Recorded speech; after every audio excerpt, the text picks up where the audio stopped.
கிறிஸ்துவுக்குள் பிரியமானவர்களே, இன்றைய இறைவார்த்தை மத்தேயு எழுதிய நற்செய்தி 22ஆம் அதிகாரம் 1 முதல் 14 முடிய உள்ள வசனங்கள்.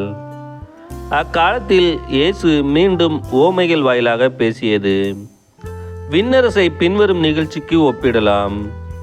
அரசர் ஒருவர் தம் மகனுக்கு திருமணம் நடத்தினார். திருமணத்திற்கு அழைப்பு பெற்றவர்களை கூட்டிக் கொண்டு வருமாறு அவர் தம் பணியாளர்களை அனுப்பினார். அவர்களோ வர விரும்பவில்லை. மீண்டும் அவர் வேறு பணியாளர்களிடம், நான் விருந்து ஏற்பாடு செய்திருக்கிறேன், காளைகளையும் கொழுத்த கன்றுகளையும் அடித்து சமையல் எல்லாம் தயாராய் உள்ளது, திருமணத்திற்கு வாருங்கள் என அழைப்பு பெற்றவர்களுக்கு கூறுங்கள் என்று சொல்லி அனுப்பினார். அழைப்பு பெற்றவர்களோ அதை பொருட்படுத்தவில்லை. ஒருவர் தம் வயலுக்கு சென்றார், வேறு ஒருவர் தம் கடைக்கு சென்றார்.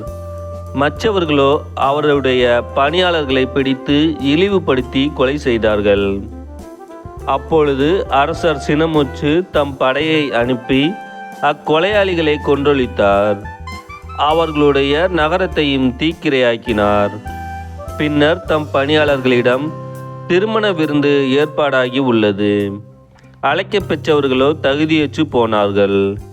எனவே நீங்கள் போய் சாலையோரங்களில் காணும் எல்லாரையும் திருமண விருந்துக்கு அழைத்து வாருங்கள் என்றார்.